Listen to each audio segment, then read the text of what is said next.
Hi there and welcome back to my channel. I'm Missing an Art, and in today's video I'll be showing you how you can create stunning Pinterest header images with Affinity Designer. Whether you're a blogger, business owner, or just someone who loves Pinterest, this tutorial will help you to create eye-catching cover images that will make your profile stand out. Before we dive in, there is an Affinity file in the description box down below which you can download and follow along with me. And don't forget to give this video some love by liking, sharing, and subscribing to the channel. I post similar tutorials every Friday and Sunday. Now let's get to the tutorial. Here we are in Affinity Designer. Here are some examples of Pinterest cover images or header images that I've already created. Some are more artsy and some are more niche oriented. And I'm gonna show you now how you can create your own Pinterest cover image with Affinity Designer. Now, some of the graphics I actually used Pixabay to download some images from there, and also I used some graphics from Freepik. So you can download graphics from wherever you get your graphics, or since you are in Affinity Designer, you can actually make them yourself. Now, to get started, we need to prepare a file. Now all the file sizes are 800 by 450 pixels. We're just gonna go over here in the artboard tool to create a new artboard in this new document, which is, let me just go over here and fix this.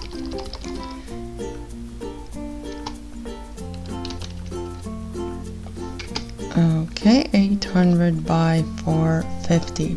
If you're opening a new file, just go up here, tap new, and then go over here and add the dimensions over here. Make sure it is in pixels. It doesn't have to be 300 dpi, you can go to 72. The color RGB, and then just hit create, and it's going to create a new file. But I'm gonna work already in this one because this file that you see over here will be available for free download in the description box down below. Now if we start creating our header, so over here I made one that is based on fashion. So it basically showcases some of the fashion trends and whatnot. And then you have one for books, book talk, a personal one for like social media marketers, and some more artsy with just a name. Let's start with giving it a background. I'm gonna go with the rectangular tool, and I do have the snapping tool on, so it's a lot easier to work with. Okay, I do not need the edge, the brim. I'm gonna change the color though. Let me just search for some color palettes. If you don't know how to get ideas for color palettes, you can go through Pinterest and just get ideas from over there. Where are they? Oh,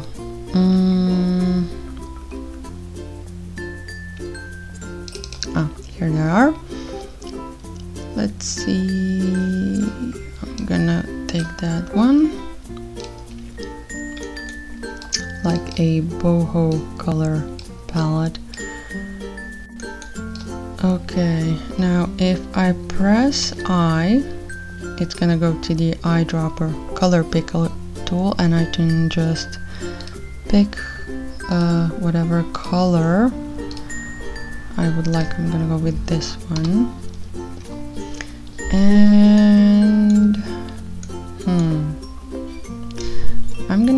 like something like this, an element. So I'm gonna go to pencil tool and just draw a shape with my mouse. I know it's a bit funky doing this with your mouse, but if you have a drawing tablet or a drawing pad, it's better that you use that one. Let me just change the color on this. Where is it? Oh, it went. What did I do?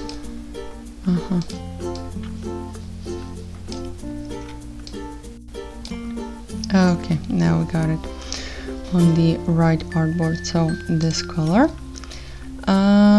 I'm also gonna get like a person over here. So in Affinity Designer there is a stock tab. If you don't have it over here, it's probably in the Windows, no, in the View, Studio, and then you have stock, and you just click on it and it's gonna open it.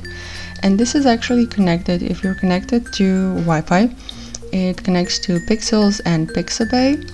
I'm gonna go to Pixabay, and you can search for images if you need one. So let's say a woman posing.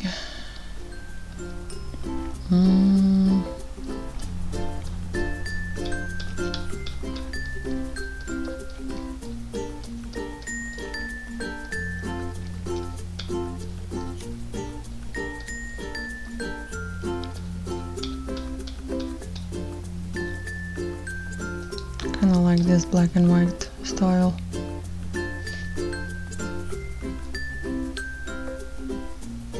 It takes a while for the image to load, and as you can see, it's really big. So let me just shrink this. Now what I want to do actually is I want to duplicate this, Control C and Control V, and just move it a little bit backwards and down. And I'm gonna put this image, this photo of the girl, inside of that. How do we do that? We go to layers and then just click and drag the photo inside. You see, a little bit to the left, and then just drop it in, and it's going to be clipped inside of that curve. So now we can also play with this image. I'm going to change the opacity a little bit. You can also change the settings here, or you have some adjustments that you can play around with. Now I'm not going to do anything of that. What I need is some text. So I'm going to go to the text tool. You have two choices actually when it comes to text. You have artistic text tool and frame text tool. I usually go for the frame text tool because it can break the text into lines when you shrink it or make it bigger. An artistic text tool is mostly good when you are working with 1 or 2 words, but if you have more text, then it's better to use the frame text tool. Let's just make that a little bit smaller. Let's say we are working as a photographer. So this is a header for a photographer freelance.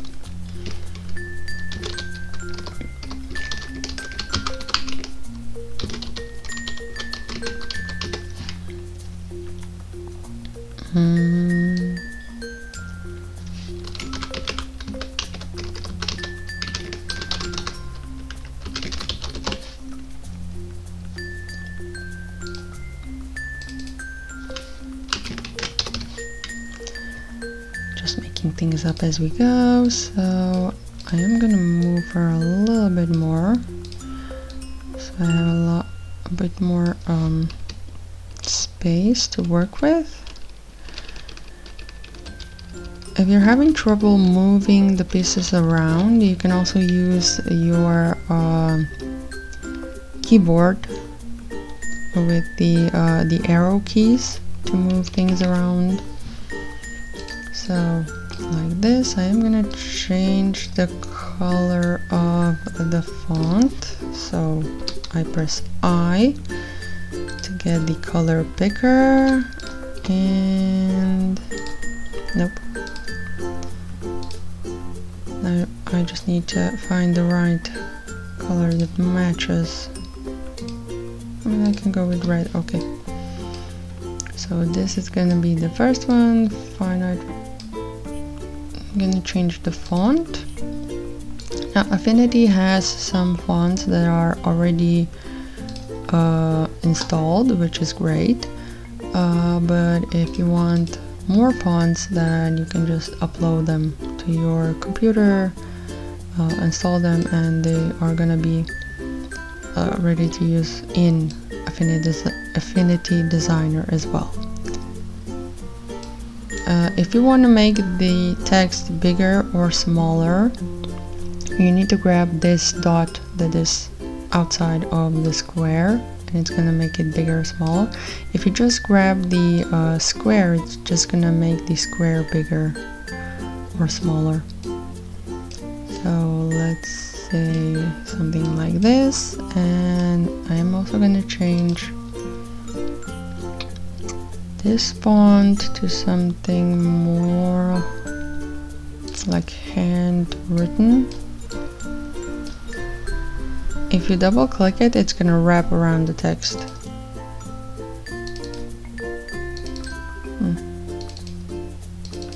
Okay. Make it a little bigger. Okay, now I'm also gonna put some line in here. We go to the pen tool. I'm gonna click here. If you press shift, it's gonna make a straight line. Click again, double click, and we need to go here to get a stroke. Now you can also play around with the stroke. You can make it dashed, but I'm just gonna go with ordinary. You can change the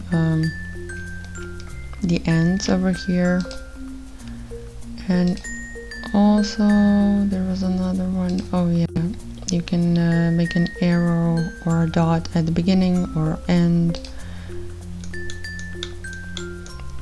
And see, now it has a dot. Let's go back to none. Make it a bit thinner and change the color as well.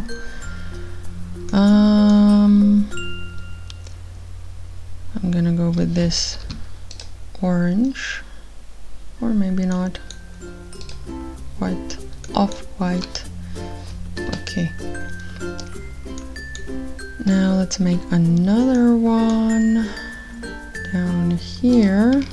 I'm still pressing shift, and now this one is the same as we did before. If I press B, I go back to the move tool. Okay, over here I'm going to put some socials. I think I have graphics over here. Affinity Designer is also great because you have assets. Again, if you don't have them, go to View, Studio, Assets, click on it, and you can save your designs or your graphics that you use basically on a daily basis over here, and whenever you need them, they're easily accessible. So let's put this one here,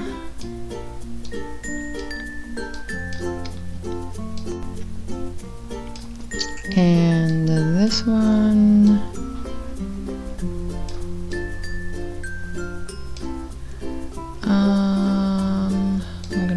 this one as well.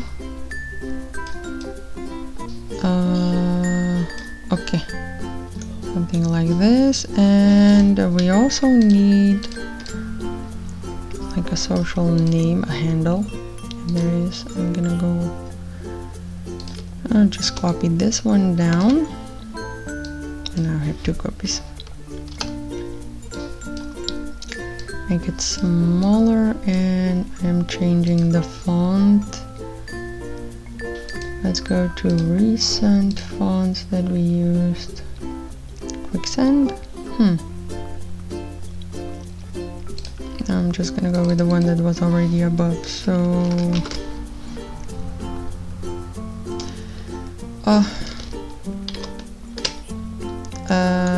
in Affinity Designer, if you want to draw a what is that glyph for this one, you can't use Control Alt and V. It doesn't work here. So just go to glyph browser. Again, if you don't have it, View, Studio, glyph browser, click it, and you're gonna have all the glyphs from that font that you are currently have selected in here. Even some fonts have additional glyphs that aren't actually visible, like this one that has those scrolly things at the back. So okay, we have that.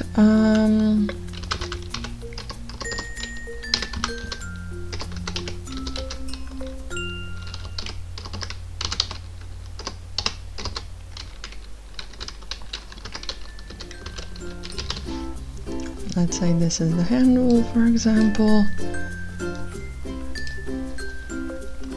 And I'm gonna change the color back to the white one.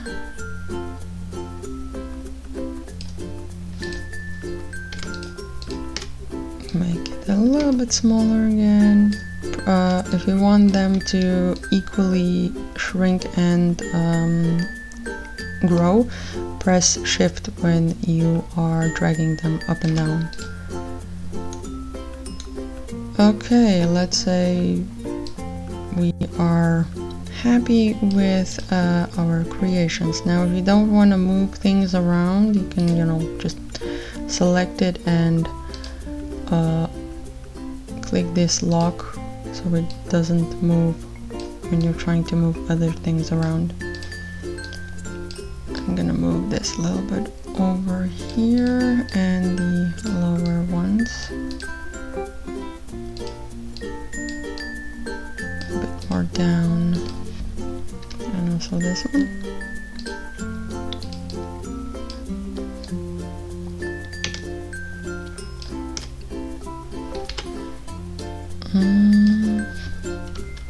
Something like this. Okay, and that's it. Now I can delete the image over there, and we've created a Pinterest cover image or a Pinterest header. Now how do we export it? Just select the artboard you want to export, go to File, Export. You have 2 options actually, PNG, JPEG for exporting. You could go with JPEG or you can just go with PNG. Select the artboard if you have multiple artboards, and click export, and then just save it to your computer, and that's about it. The next thing that you need to do is go to Pinterest and upload it to your Pinterest account. And this is it when it comes to creating Pinterest covers in Affinity Designer. It is very simple, very easy.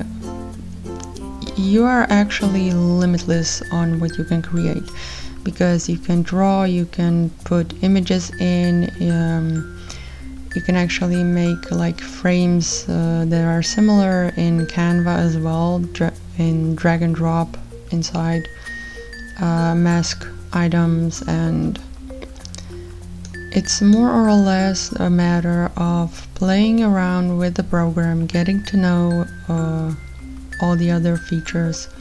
There are also other tools over here that you can use.